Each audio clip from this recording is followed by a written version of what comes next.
This Torah class is brought to you by TorahAnytime.com. Well, good afternoon, everyone. Thank you very much for supporting the Mincha. It was on also Beis Avrohom. Don't forget Avi and Rafi and Debbie Address are getting up tomorrow morning. If you didn't go yet to the Beis Avrohom, you should remember to go. But thank you for coming for Mincha. Thank you to Irving, who stayed this morning after the daf and after everything to record the shir. Also, we want to thank Irving for taking care of the Keurig machine. Remember, we have coffee now for the Loim Day Daf Yomi, and we thank all the people that stockpiled some money, so this will continue nicely as we continue. So this is a special shir for between Mincha and Marv and for everybody else to enjoy. And what I chose to talk about is a subject which is pertinent to parents of all ages. When I say parents of all ages, is we never stop being parents until the day we go back to Shemayim, hopefully not till 120. We are responsible for our children and then our grandchildren and hopefully great-grandchildren and beyond. If I was to ask you, and let's learn especially for Chaya Rachel Etel Bas Shalamis, Shem Shalema Bas Betya, that they should have a refuah shalem Mesech Shachal Yisroel Ilu Nishmas Miriam Liba Bas Reb Aaron, and the Shama should have a lichtig aliyah. If I would ask you, there were many great men since the creation of the world. Just to name a few. The one that stands out right away is Noach. I mean, Noach was really great. I mean, you know, for Hashem to say about him that he was Ela told us Noach, he was an ish naicha, a gentle, easygoing person. He was an ish, he was a mensch, he was tzaddik, he was righteous, he was tamim. Tamim means perfect. The Rebbeinu Shalom says he was unblemished, perfect. And he walked with God. As Elikim is Salach Noach. I mean, Noach was... But Klal Yisroel didn't start from Noach. There was an incredible example of humanity. Mr. Shelach was just... Mr. Shelach was a person that the whole world was wicked. The whole world was wicked. And yet the world was not destroyed until he died and his 7 days of mourning. And it's brought down that Mr. Shelach was so righteous that he didn't deserve to be incarcerated in the Teva for a year. So Hashem pushed off the destruction of a wicked world until Mr. Shelach lived his long, full lifespan. And you put that in perspective, there were a lot of Gedolim, but they didn't push off the Holocaust. But Mr. Shelach was so great that he pushed off the destruction until he lived his full lifespan and the 7 days of mourning. And then there was Chanoich, who left this world and became the Malach Metatron, the angel Metatron. Yet Hashem did not choose to start the Bnei Yisrael from any of these paragons. Then, of course, there was Aver, who was a great Rosh Hashiva, right? And indeed, Avraham, Yitzchak, and Yaakov learned in the academy of and Shem, Malki Tzedek, the great Shem. It was those two Rosh Hashivas. Hashem didn't start Klal Yisrael from them. He started it from Avram. What did Avram have that they didn't? So you'll say, oh, I know, that's an obvious, such a silly question. Not silly, but such an obvious. Avram passed the 10 trials. The Asar Nisyanis. I mean, he went into a Kivshan Aish. He went into a burning furnace of fire. Hashem told him to pick up and leave everything that he's used to change. One of the hardest things for a human being to do is to change. Avram listened. I mean, you know, he went to save his nephew Lot against 4 mighty kings and their armies. He risked his life to help his family. I mean, that's why he was chosen. Why Agudas Yitzchak? Come on, you know. And the answer is that's not the reason. So you'll say, okay, I'll tell you another reason. He stood up against the entire world. It was called Avrohom Ivri. Kol Olam Be'ever Echad, and he was on the other side. That's why he was chosen. That's why he was known as, people think it's called Avrohom Ivri because he came Ever Hayam, from the other side of the river. But that's not why he was called Avrohom Ivri. It's one of the reasons, but the main reason is he stood up against the entire world. It was a world of pagan beliefs, and Avrohom Ivri, Kol Olam Be'ever Echad, and he was Be'ever Sheni. He stood up against the entire world. That's the reason. It's not the reason. There's a pasuk in Vayera, what we learned yesterday, that tells us the reason, and it's important to know this because we are all children of Avram. He's our tata, he's our ancestor. It's important for us to know why this is. Ki yadativ, I loved him. The pasuk says, it's pasuk Yutes in Perak Yud Ches. Ki yadativ. Rashi says, what does it mean, ki yadativ? Literally means I know him. But Rashi says, ki yadativ, lashon chiba, love, intimacy. Kemo moda leisha. It's a lashon of intimate love. Ki yadativ, I loved him, lemana sheyitzave es bonav es beisai acharav. Because I know that he's going to pass it on to his children. Avraham Avinu was the first one that succeeded in creating a legacy. That's what Hashem was looking for. Hashem was looking for someone that would transmit to the next generation. They all asked, there was a huge yeshiva of Shem Ve'ever. Moshe asked this question. There was a huge yeshiva of Shem Ve'ever. What happened to that entire yeshiva? We only went down to Mitzrayim with Yaakov's family, Shivim Nefesh. What happened to the whole yeshiva? We should have gotten out with the whole yeshiva. Where was Shem Ve'ever's yeshiva? Ramosha says Shem and Aver did not have the ability to pass the torch. They didn't have the ability to be mechanech. That's what Hashem was looking for. He was looking for a mechanech. Now, it's true they asked Ramosha another question. They asked Ramosha, the Rambam says that Avraham Avinu had tens of thousands of Talmidim. Es ha-nefesh asher osu b'chara. But we only went down with 70 people. What happened to those tens of thousands of Talmidim? It's also a kasha. And the answer that they give with this, it's a scary answer, is they couldn't adapt to the switch from Avram to Yitzchak. Avram was the Amud HaChesed. Yitzchak was Pachad Yitzchak. The fear of Yitzchak. Yitzchak was Avodah. Yitzchak was Midas Hadin. Yitzchak was a stricter way of life. And they couldn't adapt to that. But Yitzchak still patched the torch to Yaakov. But they couldn't adapt. It's something we have to know, that you always have to make sure that your child goes to the yeshiva, the school, that is suitable for them. You might have gone to a stricter school, but your alma mater might not be for your less rigid child. You have to know what's konoichel anar al pidarka. It's very important.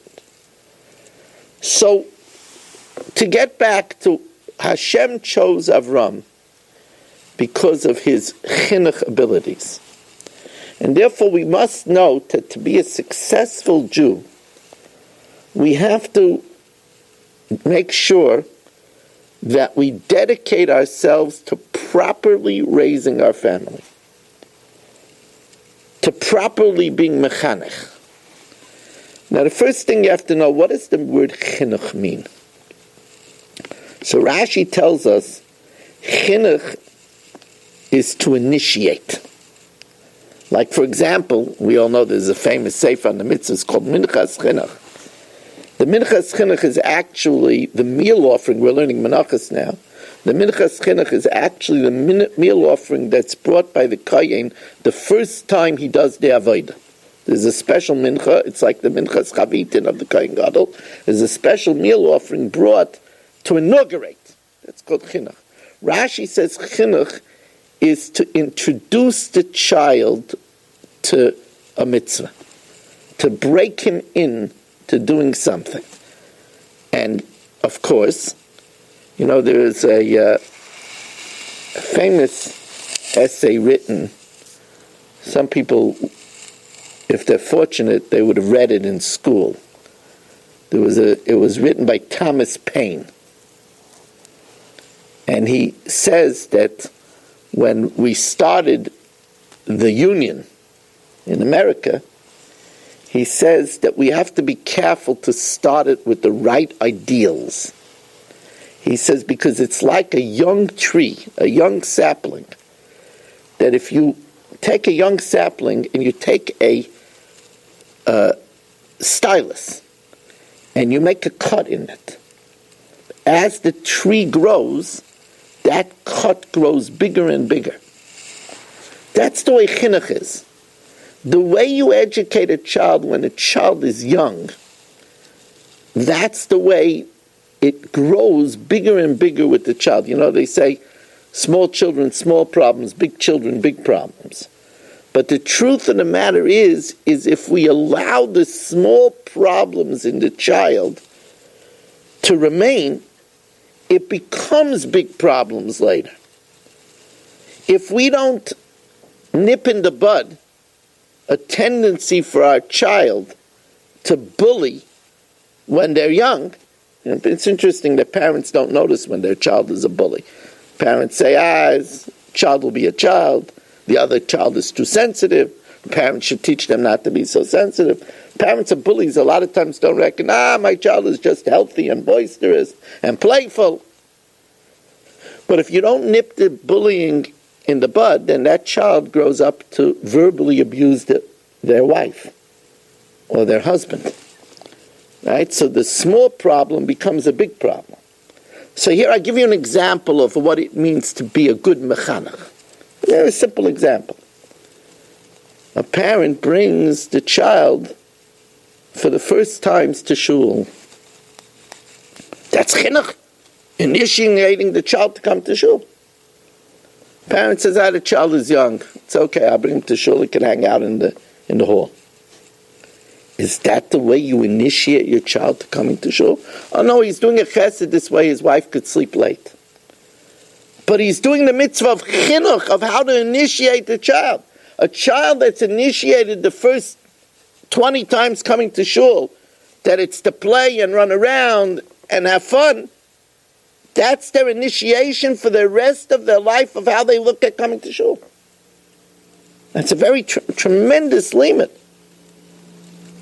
So we have to know whatever we do with our child, it's after davening, and people are going to say Good Shabbos to the Rav, and the father tells his child who's new to shul, there's a long line, let's go home, we don't want to wait so long. That was the child's initiation of Kavod HaRav. It's a very poor initiation. A child's in shul, and here's his father say, the Rav is about to talk. I don't want to get stuck in here. He runs out in the hall. That's a child's initiation to an attitude to a rabbi. That's frightening. It's an initiation. Each thing. Child comes to shul, and there's an opportunity to initiate him how to answer Amen. And it says that when is a child worthy to get Olam Haba? There's one opinion in Masechta Sanhedrin, when he starts saying Amen. You have an opportunity to say, Amen means it's true. So we're going to keep on saying it's true. You heard that? Baruch Atah Hashem Mekadesh HaShabbos. Hashem gives us a holy Shabbos. Amen. It's true. That's an initiation. It's an initiation, right? That's chinuch. And it's so important how we initiate a child, a grandchild, a great-grandchild, hopefully. There's a famous word from Rabbi Yaakov Kamenetsky. Rabbi Yaakov talks about being a mashpia. Right? A parent is a mashpia. Mashpia means to influence. So Rav Yaakov Kamenetsky, Zech Tzadik L'Vrachas Chusay Yagim Aleinu, says that mashpia comes from the word shefa, a slope. And he says that's the way to influence. It should trickle down from your behavior. Chinuch isn't always an active sport. Chinuch is the children watch us. We model behavior, and it trickles down from us. The best chinuch to learn is when we learn. Our children do what we do. V'lemadatem oisam in Kriya Shema says the Chofetz Chaim is written defective, without a vav. Oisam is written without a vav. Because the Chofetz Chaim says you want to teach them, lemadatem oisam means to teach them, it's v'lemadatem atem. When you learn, you teach them to learn. They see you sit down and be mavasedri even though you're tired. They see you go out in the shear even in the snow. They see you that you're tired. You say, oh, I'm so tired. I could go to sleep now for the whole night, but I want to go to learn. Wow. That's being a mashpia, because that trickles down to them. To appreciate what it means, there's a story with Shlomo Zalman Auerbach. There was two men that worked for a yeshiva. One was the bus driver, and one was the monitor on the bus. Both were hired by the yeshiva. One was the driver. They're both religious people. One was the driver, and one was, which is something that I wish they had on every bus. There's so many problems on buses with bullying and all kinds of things. So this yeshiva had a bus driver and a monitor. It wasn't clear whose job it was to get the children, help them on and off the bus. These were little children. They needed help getting on and off the bus. And it wasn't clear whose job it was, if it was the drivers or if it was the monitors. And they had a dispute about it. It was a hard job. So they lived in Eretz Yisroel, and they brought it, you would think, they brought it to Reb Shlomo Zalman Auerbach, the Pesach Hadar, the great Reb Shlomo Zalman Auerbach, Zecher Tzadik Livracha, Zchus Yagan Aleinu, who had 300,000 people by his Levai. They brought this dispute to him. So Reb Shlomo Zalman Auerbach heard them, and he laughed. And they looked at him that he laughed. He said, do you know what a child is? A child going to yeshiva is a little Sefer Torah. And when you bring them into the bus and then take them out from the bus, it's like bringing in and out a Sefer Torah from the Aron Kodesh. I never heard people arguing who should get psicha and ha'itzav achnasa. Such an honor. And you're arguing? So as the story goes, then they started fighting. Each one wanted to do it. To view little children as a Sefer Torah. They're Sifrei Torah. Now, wow, Irvin gave me a stopwatch. There's only 1 minute and 17 seconds left. Time goes by when you're having fun. But I'll tell you one very quick thought about chinuch. The smart mechanech is mechanech in anticipation. If your child is talking in shul and you tell him, no, why are you talking? He's going to get defensive. It's very likely you won't accomplish anything. Because now you're attacking him. His defenses are up. Why are you picking on me? Look at all those grown men that are talking. The time to talk to your child about not talking in shul is when you're walking to shul. And you say, shul by us, it houses the Sefer Torah which comes from heaven. People are praying for their lives. The Goyim, they don't talk in the library. They don't even talk at the movies. It's considered uncivilized. We don't talk in shul. It's not right. It's the holiest place. Now they are not attacking the child. He didn't do anything wrong yet. And he's nodding his head. He's listening. He's absorbing. It's always best to be mechanech in anticipation. We don't do it because we're reactionary. We react to problems. But the smart person, the smart person, there's our sign, the smart person is mechanech in anticipation. We want to thank you all for joining us and making this mincha possible. Chananya ben Akasha Amar, Ratza HaKadosh Baruch Hu L'Zakos Es Yisrael, Lafika Chibelem Torah Mitzvahs, Shenema Adinai Chafetz, Laman Tzidkoi, Yagnel Torah V'Yadir. You've just experienced another Torah class brought to you by TorahAnytime.com.